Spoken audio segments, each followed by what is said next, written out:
Hi, everyone. This is Let's Talk with Robert Asencio.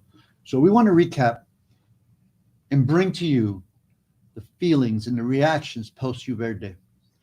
We know we had a mass casualty shooting, one more among so many across the country. We've now experienced shock, pain, grief, and anger one more time.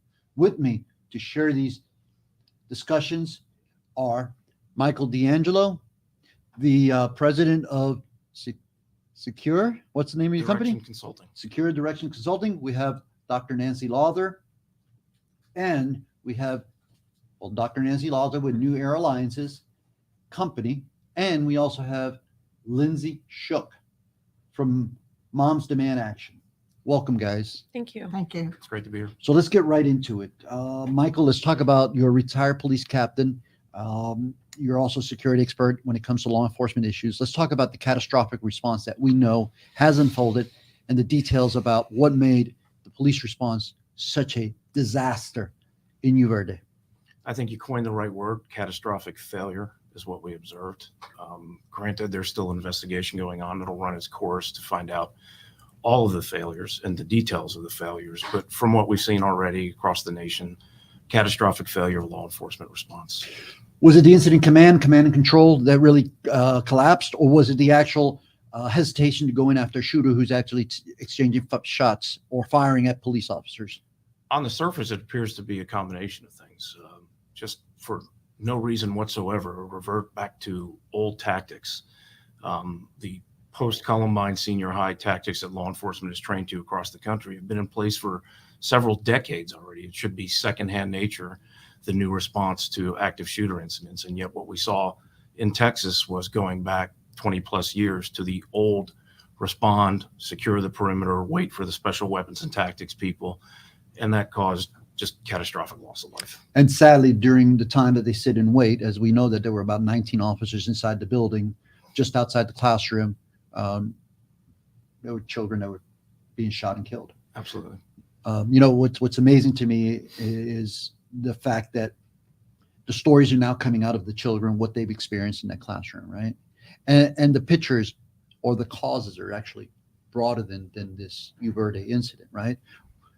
There's a lot of inaction that has occurred amongst our elected leaders. Yes, there's a lot of inaction that has occurred amongst our elected leaders. They push back on cutting the accessibility of firearms to people. In Texas, Governor Greg Abbott in 2021 signed a bill into law that reduced the age of people who can purchase a long gun firearm from 21 to 18. Michael, you were on the street. You commanded a lot of scenes. I remember you being the commander of a number of scenes that I went to personally. There were people shot. There were incidents, mass chaos that police often find themselves in. But how do you feel about just anyone being allowed to carry a firearm, let alone an 18-year-old having such access to these high-powered weapons of war? But when you speak of the legislation in Texas that played out in this incident horribly, here's an 18-year-old that was able to go out and buy an assault rifle like he was buying a can of soda at a convenience store. No waiting period, no background check, no mental health screening, none of that. No red flagging system in place. You could walk in a store and buy, I believe it was 375 rounds of ammunition, and that triggered no system anywhere to say what's going on here. Why is an 18-year-old child buying that large quantity of ammunition? And Texas, again, the legislation is having the most lax gun control laws there are in the country right now. And this was a perfect example of how that played out a few months after the legislation went into effect. As we talk about legislation, let's go ahead and bring in Dr. Nancy Lawther, who is also known as the legislative maven of South Florida, a person that is very much entrenched in not just following the laws of the state of Florida, but in the country, but very much involved in creation of the bills, the language that are proposed to become law. Nancy, what are your thoughts on this call for reform, this pushback on anything that has to do with restricting firearms? How does that translate to what's going on in the state of Florida? This is a tug of war that actually is not new. I've been following legislation on firearms since about 2011. And you always see proposed in any legislative session a series of bills that want to expand access to firearms and another series of bills that want to restrict access. And for basically until Parkland 2018, there was a bit by bit expansion, but it was in little chunks. It was, for example, reducing the price of a concealed carry permit. So that would make it more accessible to people. And a series of bills that would expand access to the forbidden zones. For example, that you could not enter a church or a religious institution with a firearm, or the legislature, or a court, and so forth. And so there were bills to propose that maybe under certain circumstances you could, or in a state of emergency, for example, after a hurricane. And at the same time, there were many bills basically ignored to institute red flag laws where somebody who might be a danger to themselves or others would be restricted from carrying firearms. You know, it's interesting. I'm sorry, Nancy, but it's really interesting that prior to Parkland, right, our most recent school, 17 children were killed. There was a lot of pushback by the legislator and elected officials, not just in Tallahassee, but in DC, as well as some of the elected leaders here. And it seems like this isn't, you know, I'm going to try to keep this as nonpartisan as possible, but the issues become partisan, and then calling the facts as to what they are or putting them on the table. It's mainly the Republicans have been pushing back on anything that has to restrict firearms or otherwise common sense legislation, what we call in common sense legislation. Yet the Democrats were the ones that were pushing more control related bills. But what I'm getting at is, and the question is, did you see from your research who was pushing back on those bills and who was wanting for more reform? Was it partisan? It was indeed partisan, which makes Parkland and the Marjorie Stoneman Safety Act somewhat of a miracle, because the circumstances were such. And as I think has been highlighted in recent days, we have been reminded that legislative leaders, both Democrats and Republicans, visited the Parkland site and were horrified. And that pushed a bill to be created that didn't please everybody, that displeased a lot of people, but was sufficiently a compromise that had an element of red flag in it, which Texas, for example, does not, that had the presence of weapons on school sites that many Democrats did not want but accepted. So it was a compromise. The raising of the age to purchase a long gun in Florida up to 21, vehemently resisted, but eventually it passed. Since then, what we have seen is more activity to try to broaden the loopholes where you can get access to firearms in certain locales, to limit the list. Last year, for example, religious institutions, even if they have a school on the premises. So we've seen a renewed push to expand access, whereas the bills to restrict access, which have been proposed by Democrats, have not seen the light of day. They basically die upon being proposed. So the idea of permitless carry, which was floated as a potential. Well, our governor has said before he leaves office, Yes. he intends to pass legislation that would make Florida a permitless carry state. Like Texas is currently. And someone had the good sense not to bring that forward during the most recent legislative session. Which was last week, the special session. Special session number 3. Right, special session number 3. I would not be surprised to see it come up next year in legislative session. But I think there is now a mood to resist this kind of thing. Well, let me bring in Lindsay. Let's Yes. bring in Lindsay, who is a rep of moms demand action, right? Yep. Lindsay, you know what's interesting is that, and I kind of got lost in because there's so much to be said, but post Parkland, actually prior to Parkland, we had a very partisan divide here. Mm-hmm.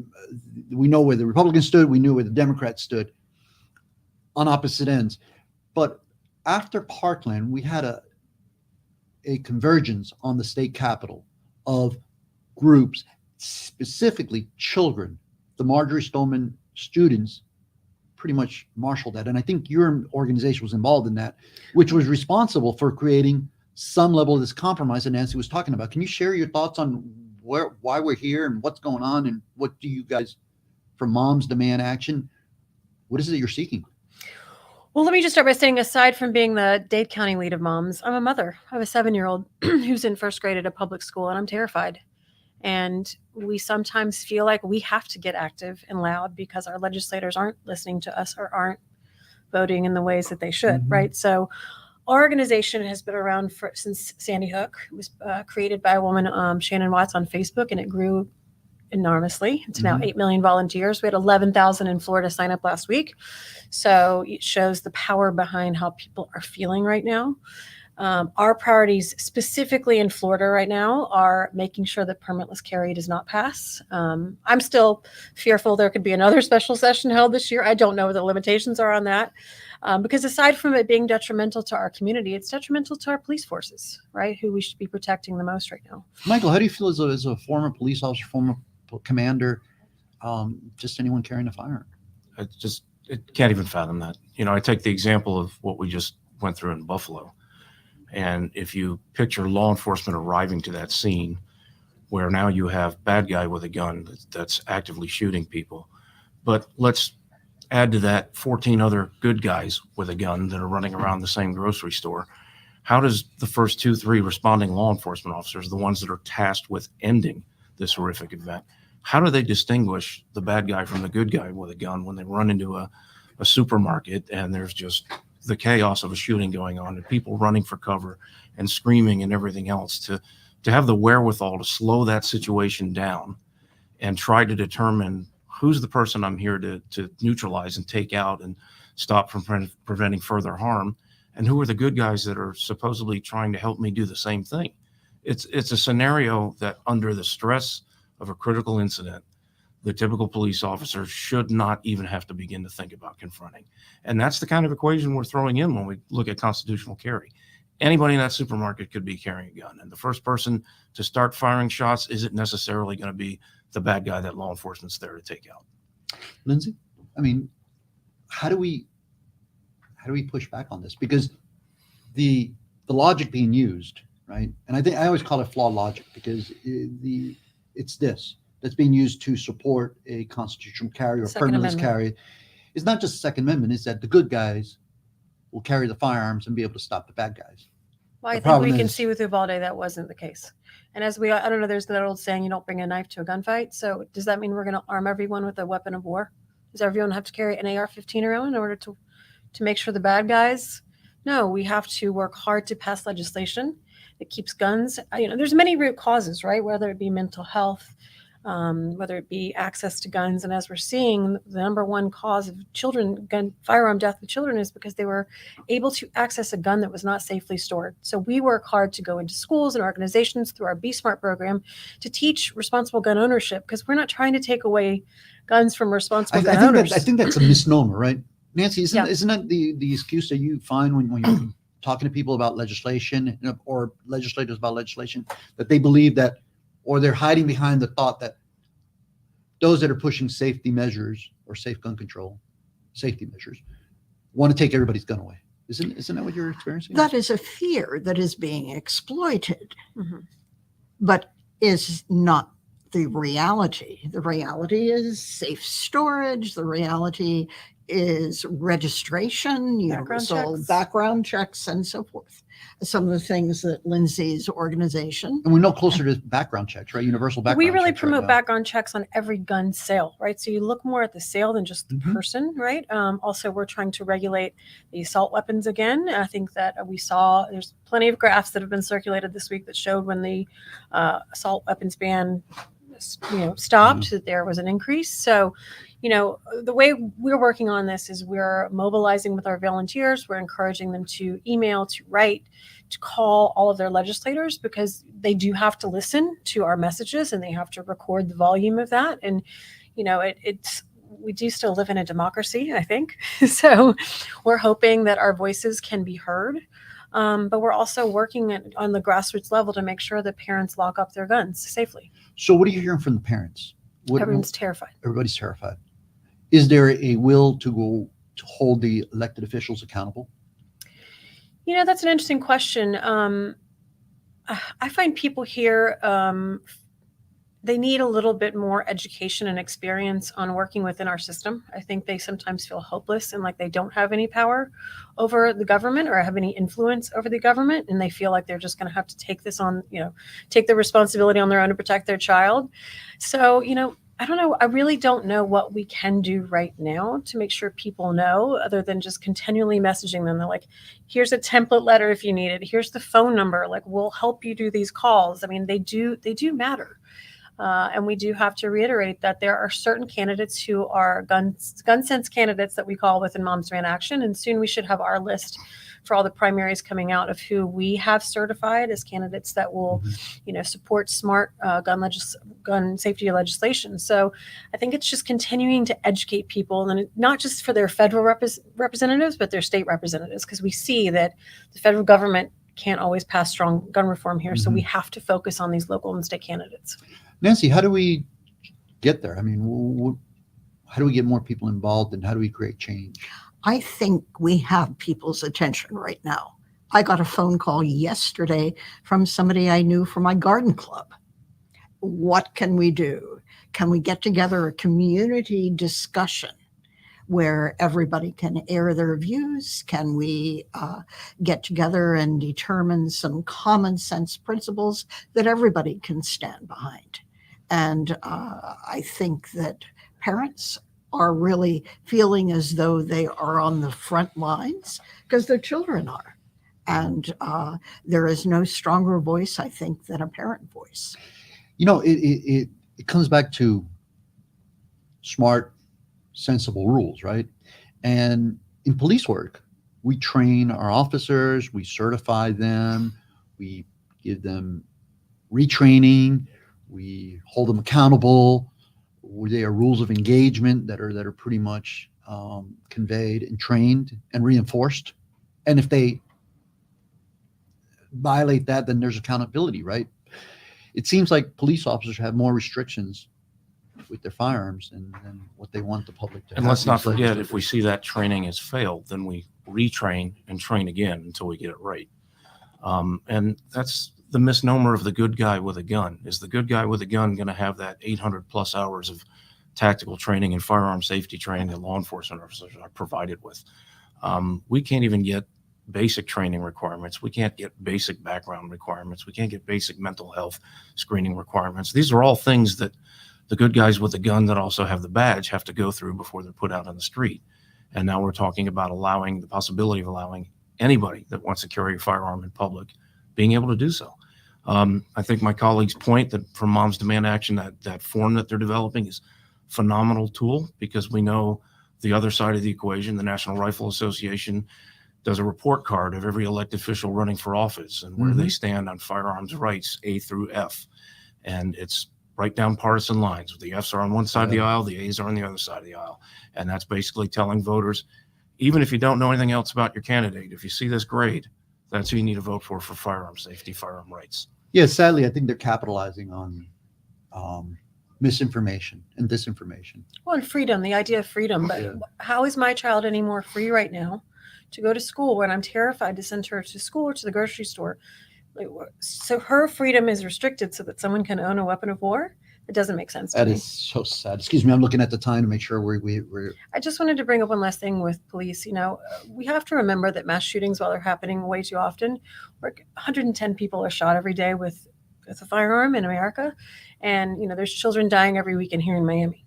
So I think that we also have to figure out how to create better relationships between good police officers in our communities, so that there are discussions being had with those police officers, and that, you're able to say, hey, I've heard about this. This could be happening. I think we should also make sure we support CVIPs, or crime violence intervention programs, that are on the streets doing the work, making sure that, guns are out of the hands of certain people who don't need them, making sure people are mentored into a better life, right? So there's a lot of really great organizations doing work here that we can support financially and just get behind. Don't disagree. Totally agree. So here's where we're at. We know that most Americans want some level of change, right? We know that there's a group of elected leaders who don't want to change because they rather tell a woman, simplistic terms, what to do with her body than to hold an industry accountable for the profits they're making off killing of Americans. I'm not against businesses. I'm not against the concept of freedom to own a firearm. It's our right. But I think that the inaction of legislators is, at all levels, is culpable in a lot of these killings. Little anecdotal story here. After Hurricane Andrew, you were working that time, but I remember responding to Homestead and witnessing two people shooting at each other and not knowing, as a police officer, who the good guy was and the bad guy was. And by the grace of God, I did not shoot the man that I was tasked to go after, because that was the good guy. But I came close to shooting that guy because I just simply did not know. If that man had pointed his firearm at me, I would have discharged, shot that person. So I think legislators forget that they're playing with people's lives here, and maybe they should be on the street. Maybe they should take a course and be on the street and going into these danger zones where people are armed and people getting hurt, to really understand the magnitude of and the consequences of their actions. Because the less they act to create safety measures, the more people will die. Any last thoughts as we close out this section, so we can go into part 2 and bring in some parents to have this open conversation of where do we need to go? Any last thoughts? I think for me, I'm just, while I'm extremely tired and this work is draining sometimes, I think we just have to remind people that we have to keep fighting, and we have to stay loud, because if we don't, nothing's going to change. So, we all need to come together to give tools to our community for change, so that we can make change and we can vote the right people in, and that we can protect our children. So if the audience wanted to get a hold of you, how do they get a hold of you or moms? Yeah, so you can go to our national website where you can donate. You can also find information on all of our different chapters. We actually have our Wear Orange happening this weekend, which was started after a young woman named Hadia was shot in Chicago. Hopefully there's not a hurricane or tropical storm coming this weekend, but so you can also text, I believe it's 66433, ready to 66443. I might have that wrong, sorry. And that'll sign you up to our local chapter. Thank you. Nancy, last thoughts? Just stay informed. We are going to have to really monitor what the legislature is doing, as well as what candidates actually feel. And at any event you run into somebody or a candidate knocks at your door, ask them, what do they intend to do? How do they intend to correct the situation that we're all living under now? Because whether it's a theater, whether it's a sports stadium, whether it's a grocery store or a school, we are all responsible for correcting this situation. We're in this together. So if they wanted to get a hold of you, where are they going to get a hold of you for New Era Alliances? At Nancy at neweraalliances.com. Outstanding. Michael? Compromise. This doesn't have to be a hard and fast partisan issue. Sensible firearm safety regulation is not extreme. It's just common sense. And if they wanted to get a hold of you? www.securedirection.net. Outstanding. So as you heard, keeping fellow Americans safe, keeping our children safe, keeping our parents, our brothers, our sisters, our neighbors safe, should never be political, yet it is, and it's become political. This is an issue that affects all of us, and we all have the power to create change. John Lewis couldn't have said it better. The power of the vote, or actually the vote, is the most powerful nonviolent change agent that we have available to us. It is a constitutional right. And it is the right that protects all other rights. And if we fail to use it appropriately, then the people who create the laws that do not represent us, we are just as culpable as they are. So having said that, this has been another show of Let's Talk with Robert Asencio. We've been speaking with Michael D'Angelo, Dr. Nancy Lawther, and Lindsay Shook. Please subscribe to the YouTube channel, share the video, like the video, tweet, retweet, but please help us get this information out and drop us a line. Let us know what you think. We'll talk to you next time. Thank you.